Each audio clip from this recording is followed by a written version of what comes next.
They never actually cared about you. They cared about how you made them feel, the attention you gave them, the validation, the safety of knowing that no matter what they did, you'd still be there in the morning, ready to forgive, ready to try again, ready to prove yourself one more time. You weren't a person to them. You were a resource. And the saddest part? You already knew that. Somewhere deep down, you felt it. But you kept showing up anyway, thinking that if you just loved them hard enough, consistent enough, patient enough, they'd finally see you. They didn't, and they won't. Not while you're still there, making it easy for them. But here's what happens when you stop. When you finally pull back all that energy you've been pouring into someone who never once thought to pour it back. Something breaks. Not in you, in them. Because the moment you stop chasing is the moment they realize they've been taking something for granted that they can't get back. And by the time that realization hits them, you need to already be so far gone that their regret doesn't even reach you anymore. Let me show you exactly how this works. At first, nothing. They don't notice. Why would they? You've always been there. You've always responded. You've always cared more. So when you step back, they assume you're just busy. They assume you'll come back like you always do. But then something shifts. A day passes, then 2, then a week. And suddenly there's space where you used to be. That space is uncomfortable. Not because they miss you yet, but because something feels off. The rhythm is broken. The predictability is gone. And human beings are wired to notice when patterns change. This is where most people make a mistake. They think silence is about punishing someone. They think withholding attention is a tactic to make someone chase them. It's not. Silence is not manipulation. It's redirection. When you stop chasing, you're not playing a game. You're choosing yourself. You're choosing peace over chaos. You're choosing clarity over confusion. You're stepping out of a cycle that was draining you and deciding that your energy is worth more than being spent on someone who doesn't value it. And here's what people don't tell you. The moment you stop chasing is the moment you reclaim your power. Let's talk about why chasing someone reduces your value. It's not because you're weak. It's not because caring is wrong. It's because humans are wired to value what they have to work for. When you chase, you remove the tension. You remove the mystery. You remove the question. And when there's no question, there's no curiosity. Think about it. When you're constantly available, constantly explaining, constantly proving your worth to someone, what are you teaching them? You're teaching them that no matter how they treat you, you'll still be there. You're teaching them that your attention is guaranteed. You're teaching them that they don't have to choose you because you've already chosen them so loudly that they never have to wonder. And once someone stops wondering about you, they stop valuing you. This isn't cruelty, it's psychology. Humans are drawn to what they can't fully predict. We are curious by nature. We assign value to what feels scarce. And when someone is always reachable, always responsive, always available, the brain stops treating them as scarce.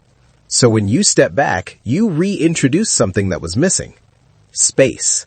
And in that space, something grows. Silence creates psychological weight. Not because it's loud, but because it's the opposite. Most people fill every void with words. They explain, they defend, they justify, they try to make someone understand. But here's the truth. Over-explaining dilutes your presence. When you talk too much, you give someone every tool they need to dismiss you. You give them your reasoning, your emotions, your vulnerabilities, and they can take all of that and decide it's not enough.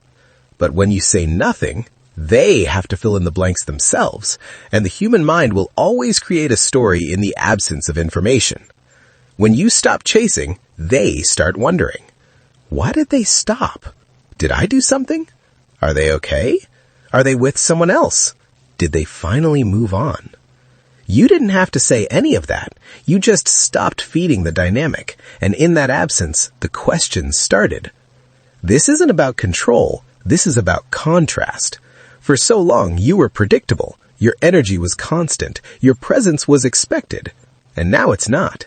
And that shift, that contrast, is louder than anything you could have said. Let me walk you through what happens emotionally when someone loses access to you. Stage 1. They don't notice. Like I said before, at first, nothing changes. They assume you're just giving them space. They assume you'll reach out soon. Their ego is still comfortable. Stage 2. They feel the space. A few days pass, the texts stop coming, the energy stops flowing toward them, and suddenly, there's a gap. It's small at first, just a feeling that something is different. Stage 3. Curiosity kicks in. Now they're wondering, why haven't they reached out? It's not panic yet. It's just interest. They might check your social media. They might wait to see if you'll text, but they're not worried. Not yet. Stage 4. Ego steps in. This is where pride takes over. They tell themselves they don't care. They tell themselves you're being dramatic. They convince themselves that if you wanted to talk, you would. They don't reach out because their ego won't let them. Stage 5. Discomfort sets in. Days turn into weeks, and now the absence is undeniable. The space you left isn't just noticeable, it's heavy. They start to feel it, not because they miss you yet, but because the pattern is fully broken now, and something about that feels wrong. Stage 6. Realization begins. This is the turning point. This is when they start to actually think about what you brought to their life. The conversations, the energy, the care, the presence. All the things they took for granted are now absent. And for the first time, they're seeing it clearly. Stage 7. Regret follows. And this is where it hits them. Not all at once, but slowly, quietly. They start replaying moments. They start remembering how you showed up, how you cared, how you were there. And now you're not. And they realize they lost something they didn't even know they valued. But here's the most important part. By the time they reach stage 7, you should already be in a completely different place. True closure is internal. Most people wait for the other person to apologize, to admit they were wrong, to finally see their value and come back with the words they've been waiting to hear. But that's not closure. That's validation. And if you're waiting for someone else to give you closure, you're still giving them control over your peace. Real closure happens when you stop needing them to understand, when you stop needing them to acknowledge what they did, when you stop needing them to regret losing you. Real closure is when you realize that your worth was never up for debate, and their inability to see it was never your responsibility to fix. You don't need a conversation to move on. You don't need an apology to heal. You don't need them to miss you to know you mattered. You just need to decide that your energy is no longer available to someone who didn't value it when they had it. And that decision, that quiet, internal decision, is more powerful than any confrontation could ever be. Detachment is not anger. Let me be very clear about this. Detachment is not bitterness. It's not resentment. It's not silent punishment. Detachment is clarity. It's the ability to step back and see the situation for what it is, not what you wanted it to be. It's the ability to recognize that someone's behavior is telling you everything you need to know, and you don't need to keep asking questions. It's the ability to care about someone and still choose not to carry them. Detachment is emotional intelligence. It's knowing that you can love someone from a distance. You can wish them well without letting them back into your life. You can remember the good without ignoring the harm. And most importantly, detachment is choosing yourself without feeling guilty about it. Because here's the truth. You are not responsible for making someone realize your value. You are not responsible for teaching someone how to treat you after you've already shown them. You are not responsible for staying in a dynamic that drains you just because someone might eventually appreciate you. Your responsibility is to protect your peace. And sometimes that means walking away from people you care about. Not because you don't love them, but because you love yourself more. Now, let's talk about what happens when you redirect that energy. When you stop chasing someone, you're not just creating space in their life, you're creating space in your own. And that space is where growth happens. Think about all the energy you were pouring into someone who wasn't pouring it back. all the mental space you were giving to someone who wasn't even thinking about you the same way. What happens when you take all of that energy and point it inward? You start moving differently. You start focusing on the things that actually matter. Your goals, your health, your creativity, your peace, your future. And something interesting happens when you do that. You become magnetic. Not because you're trying to be, but because focused energy is attractive. People can feel when someone is no longer desperate, when someone is no longer waiting, when someone is no longer available to chaos. They can feel when you've moved on. And that shift, that internal shift, creates more impact than anything you could have ever said. Because now, your absence is not just silence. It's proof. Proof that you're fine without them. Proof that you're growing without them. Proof that your life didn't stop when they stopped showing up. And that realization, when it finally hits them, is louder than any argument you could have had. Here's the part most people struggle with. When they finally come back, you have to stay gone. This is the test, because they will come back. Maybe not immediately, maybe not in the way you expected, but eventually, when the silence gets loud enough and the realization sets in, they will reach out. And when they do, every part of you that still cares will want to respond. You'll want to believe they've changed. You'll want to believe they finally see you. You'll want to give them another chance because part of you still hopes this is the moment everything shifts. But here's what you need to understand.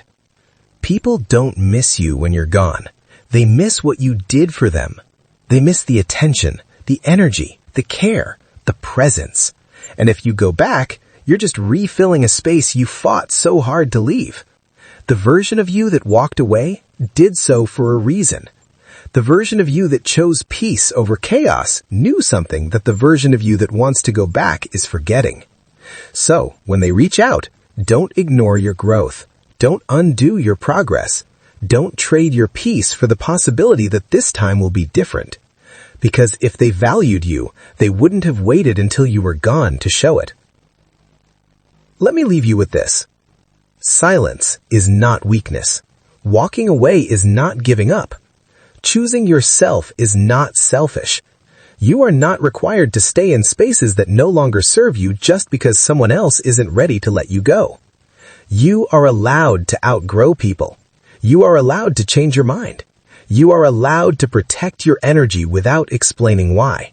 And when someone finally realizes what they lost, you are allowed to be too far ahead to turn around. Because the most powerful thing you can do is not make them regret losing you. It's becoming someone who doesn't need them to. Your value was never theirs to determine. Your peace was never theirs to disturb. Your future was never theirs to delay. So let them sit with the silence. Let them wonder. Let them realize. And when they do, let them realize it alone. Because by the time they understand what they had, you'll already be somewhere they can't reach. Not because you're hiding, but because you're building.